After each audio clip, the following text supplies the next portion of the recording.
1899 के बारे में बिना स्पॉयलर्स के बात करना बहुत मुश्किल है, इसीलिए मैं इसको अराउंड अ वीक बाद रिव्यू कर रहा हूँ।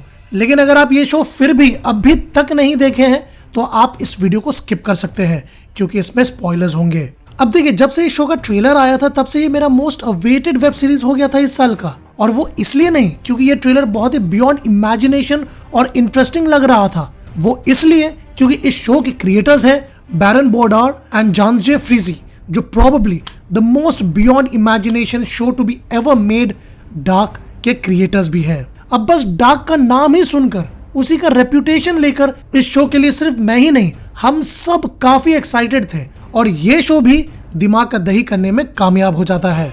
ये शो कुछ इमिग्रेंट्स का कहानी है जो केरबरोस नाम के एक शिप से ट्रैवल कर रहे हैं, और रास्ते में उन्हें एक और शिप मिलता है प्रोमीथियस के नाम से, जो पिछले 4 महीने से गायब था। अब प्रोमीथियस के मिलने के बाद शिप का कैप्टन ईक डिसाइड करता है कि भाई चलो देखते हैं कि उस शिप में आखिर कौन है, और प्रोमीथियस में चढ़ने के बाद पता चलता है कि भाई पूरा का पूरा शिप ऑब्वियसली खाली है, लेकिन एक मिस्टीरियस बच्चा है जो सबका दिमाग घुमा देता है। अब इस बच्चे को लेकर ईक और शो की लीड कैरेक्टर मोरा फ्रैंकलिन वापस केरबरोस में आते हैं, जहां बाकी पैसेंजर्स इम्पेशेंटली जानना चाहते हैं कि आखिर ये बच्चा है कौन और माजरा क्या चल रहा है भाई। अब जब से ये बच्चा केरबरोस में कदम रखता है तब से उस शिप में अजीब अजीब घटनाएं स्टार्ट होने लगती है। बहुत सारे लोग झुंड में मरने लगते हैं। प्रोमीथियस तो मिस्टीरियस था ही, लेकिन अब उनका खुद का शिप भी काफी मिस्टीरियस हो जाता है, जहां शिप में बहुत सारे चेम्बर्स हैं जो कैरेक्टर्स को कभी जंगल में ले जाता है तो भाई कभी कहीं और।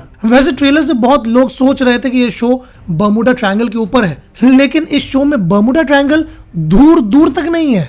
इनफैक्ट ये शो थोड़ा बहुत एवेटार की जैसा है, जो आपको शो देखकर समझ आ जाएगा। उतना स्पॉयलर्स मैं आपको नहीं दूंगा। मोरा फ्रैंकलिन जो शो की लीड कैरेक्टर है, उसके पास एक ऐसा चाबी है जो ये सारा कंफ्यूजन को खत्म कर सकता है, लेकिन उसको खुद को नहीं पता कि उस चाबी से आखिर करना क्या है। और सबसे खतरनाक बात ये है कि इन सब को कोई देख रहा है, और वो कौन है और वो क्यों देख रहा है ये भी आपको शो देखकर समझ आ जाएगा। देखिए, जैसा कि मैंने कहा, मैं पूरी तरह स्पॉयलर्स देना नहीं चाहता हूं, क्योंकि मैं चाहता हूं कि आप इस शो को एक्सपीरियंस करें, क्योंकि ऐसा दिमाग हिला देने वाला शो बहुत कम बनता है। अब आप मेरे से ये पूछेंगे कि भाई ये शो डार्क से ज्यादा दिमाग हिला दिया क्या, तो ऑब्वियसली उसका जवाब है नो। आपका पता नहीं, लेकिन ऑनेस्टली मुझे अब भी डार्क ज्यादा पसंद है, और शायद ही उस शो को कोई रिप्लेस कर पाएगा। इनफैक्ट मैं डार्क को एक परफेक्ट शो कंसिडर करता हूं। वैसे आपके लिए और भी इजी कर देता हूं, अगर डार्क 10 आउट ऑफ 10 है तो 1899 8 आउट ऑफ 10 है। लेकिन हाँ, अगर आप डार्क नहीं देखे हैं तो 1899 देख के आपका दिमाग कंप्लीटली हिल जाएगा और आपका होश भी उड़ जाएगा। लेकिन सिंस डार्क के बाद होश उड़ा देने वाली चीजें का लेवल इतना हाई हो गया है कि 1899 में बहुत सारा होश उड़ा देने वाला सीन्स आपको ओके लगेगा। और ये शो का प्रॉब्लम नहीं, ये हमारे एक्सपेक्टेशंस का प्रॉब्लम है। अगर बात प्रॉब्लम का ही करना है तो 1899 में मुझे एक नेगेटिव पॉइंट लगा, और वो था इसका बैकग्राउंड स्कोर। 1899 का बैकग्राउंड स्कोर उतना इंपैक्टफुल नहीं था जितना डार्क का था।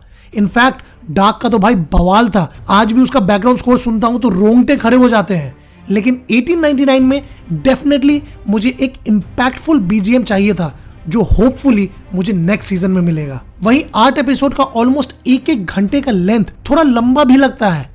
आप कहानी में इतना घुसे रहेंगे और इनफैक्ट इतना ध्यान से देखेंगे, लेकिन जब वो oh my God what the hell या चौंकाने वाला मोमेंट आता है, वो उतना इंपैक्टफुल नहीं होता है। आप 1 घंटे का एपिसोड देखेंगे और चौंकाने वाला सीन्स आपको 4 से 5 मिनट का ही मिलेगा, जो थोड़ा डिसअपॉइंट करता है। लेकिन यहाँ भी इस शो में प्रॉब्लम नहीं है, प्रॉब्लम है ऑडियंस के एक्सपेक्टेशंस का, प्रॉब्लम है इस शो के क्रिएटर्स का, जो डार्क शो से ऐसा लेवल सेट कर दिए हैं कि वहां तक कुछ नहीं पहुंचता है तो भाई डिसअपॉइंटमेंट वाला ही फीलिंग आता है। लेकिन उसके बाद भी इस शो में कुछ ऐसे मोमेंट्स हैं जो आपका दिमाग हिला देगा।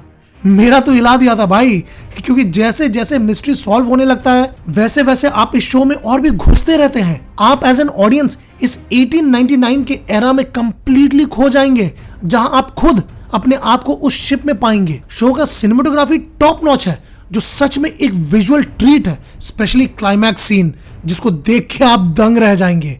वैसे ये शो अपने ब्रिलियंट स्टोरी से डाइवर्सिटी को भी प्रमोट करता है, जो डेफिनेटली डेलिब्रेट था और स्टोरी के लिए नेसेसरी भी था। और एक जीनियस आइडिया भी इंटरनेशनल ऑडियंस को अट्रैक्ट करने के लिए। सीरियसली इस शो के कैरेक्टर्स कोई जर्मन है तो कोई जापानीज, कोई स्पेनिश है तो कोई ब्रिटिश, कोई फ्रेंच है तो कोई पॉलिश, कोई ब्राजीलियन है तो कोई डेनमार्क का। इतना डाइवर्स कास्ट शायद ही मैं किसी शो में देखा हूं, और इतना डाइवर्स कास्ट होने के बाद भी सभी एक्टर्स का परफॉर्मेंस टॉप नॉच था। स्क्रीन प्ले जैसा मैंने कहा था कि थोड़ा लंबा है, लेकिन आपको एंगेज करके रखता है, और हर एपिसोड ऐसा सिचुएशन पे खत्म होता है कि आप ना चाहते हुए भी अगला एपिसोड इमीडिएटली स्टार्ट कर देते हैं। और जिस तरह से पूरा सीजन को खत्म किया गया है भाई, उससे तो आप सीजन 2 का बेसब्री से वेट करेंगे।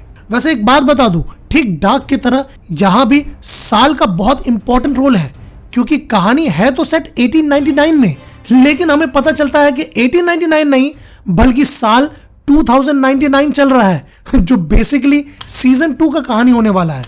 एंड शायद सीजन 3 1999 का कहानी हो सकता है, जहां बेसिकली 100 साल का गैप मिल रहा है हर टाइमलाइन पे। ठीक वैसा ही जैसे डार्क में 33 साल का गैप था 3 मेजर टाइमलाइंस में, 1953, 1986 एंड 2019। तो गाइस क्लियर है, शो के क्रिएटर्स एक बियॉन्ड इमेजिनेशन दुनिया क्रिएट कर रहे हैं हम सब के लिए, जो आगे की सीजन्स में और भी होश उड़ा देने वाला है। ये ऐसा शो है जिसको आप भूल से भी मिस नहीं करना चाहेंगे, क्योंकि आई एम श्योर जब तक इसका नेक्स्ट सीजन आएगा तब तक ये शो एक क्लासिक में कन्वर्ट हो जाएगा और आप तब लेफ्ट आउट फील करेंगे। इसलिए वेट मत कीजिए और इस शो को अभी जाकर देखिए, जिसका हिंदी डब वर्जन भी अवेलेबल है नेटफ्लिक्स पे। वैसे एक टिप दूंगा कि अगर आप डार्क नहीं देखे हैं और देखने का प्लान कर रहे हैं तो पहले 1899 को देख के खत्म कीजिए और फिर डार्क देखिए, क्योंकि तब 1899 आपका होश और भी उड़ा देगा। एंड आई होप आप मेरे इस रिव्यू से अग्री करते होंगे। अपना ओपिनियन मुझे कमेंट सेक्शन में जरूर बताइएगा, और ऐसे ही रिव्यूज, मूवी रिकमेंडेशंस और बियॉन्ड इमेजिनेशन मूवी रिकमेंडेशंस देखने के लिए चैनल को सब्सक्राइब करके बेल आइकन दबाना मत भूलिएगा। तब तक के लिए मिलते हैं आपसे इंस्टा, फेसबुक एंड ट्विटर पे, या फिर मेरे नेक्स्ट रिव्यू में। Thank you guys for watching.